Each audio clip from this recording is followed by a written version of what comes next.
Rate hole mining Meghalaya में कोयला निकाला जाता है, बहुत ही नैरो हॉरिजॉन्टल टनल, जैसे चूहे बनाते हैं तो चूहे की तरह ही रैंक करके अंदर जाते हैं इंसान। और लेबर इंटेंसिव एंड अनसाइंटिफिक बोलते हैं इसको, बिकॉज ऑफ क्योंकि ये मैकेनिकल नहीं होता, मशीनों से नहीं होता, ये इंसान अपने हाथों से जो छोटे छोटे औजार हैं उनसे होल करते हैं और फिर कोयला निकालते हैं। उसका दो कारण है जो हम आज देखेंगे, एक एडमिनिस्ट्रेटिव रीजन भी है और इकोनॉमिक रीजन। तो ये रेट होल माइनिंग होता है इस तरह का, इसमें वो लेट करके जाते हैं इस तरह से। दूसरा विंच मेथड होता है, उसमें बाल्टी से ऊपर खींच लिया जाता है। एक ओपन पिट मेथड होता है जिसमें ओपन पिट करते हैं और उसमें से फिर, तीनों ही मेथड साइंटिफिक नहीं है, अवैध है। So why prevalent in Meghalaya, ये ऐसा प्रचलन वहां क्यों है? एक तो वहां पर ज्योग्राफिकल जियोलॉजिकल फैक्टर ये है कि बहुत ही पतली कोयले की परतें हैं, वहां मशीनें उस तरह से काम करती ही नहीं है। एडमिनिस्ट्रेटिव कारण ये है कि वहां पर हमारे यहाँ लैंड ओनरशिप किसके पास है? स्टेट के पास है। वहां पर क्या होता है, शेड्यूल कौन सा है? 6 शेड्यूल में आता है। और 6 शेड्यूल में कौन होती है? डिस्ट्रिक्ट काउंसिल होते हैं, और वो एडवाइजरी काउंसिल्स हैं, सलाहकारी परिषद है, वो ही सब कुछ तय करती हैं। तो वहां प्राइवेट लैंड है, community private ownership under 6 schedule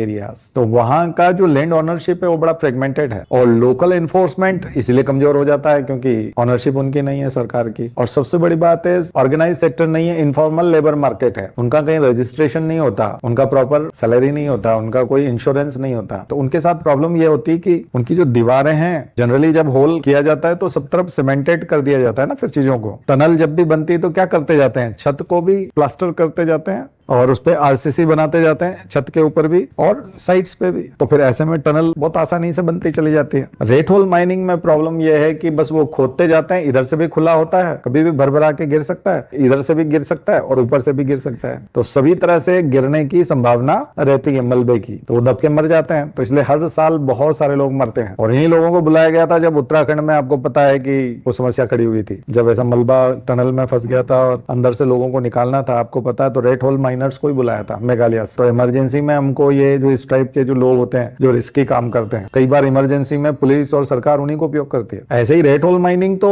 वैध नहीं है, लेकिन अगर कहीं कोई मलबे में फंस गया है तो आप रेट होल माइनर्स को ही तो बुलाते हो। यही लोग तो जाते हैं जो इस तरह से खोद करके अंदर से, क्योंकि मशीनें तो काम ही नहीं करती। उत्तराखंड में वहां मशीनें काम ही नहीं कर रही थी खुदाई की। ये बिल्कुल एक अलग चीज है। प्रैक्टिकल जब होता है तब कौन व्यक्ति कैसे काम करेगा। तो रेट होल माइनर्स का अलग उपयोग भी है। तो high dependence on coal income, ये सारे के सारे लोग कोयला से कमाई पे ही डिपेंड करते हैं, इसलिए ये बहुत वनरेबल भी है। तो फ्रेमवर्क देखिए, 2014 में एनजीटी ने क्या, तो उसने ऑर्डर किया ban on rate hole mining इन मेघालय। और इन्होंने एनवायरमेंटल डिग्रेडेशन की बात भी की, वायलेशन ऑफ माइनिंग नॉर्म्स की भी बात की। सुप्रीम कोर्ट ने 2019 में कहा allowed limited transportation of already extracted coal और एम्फसाइज रेगुलेटरी कंप्लायंस।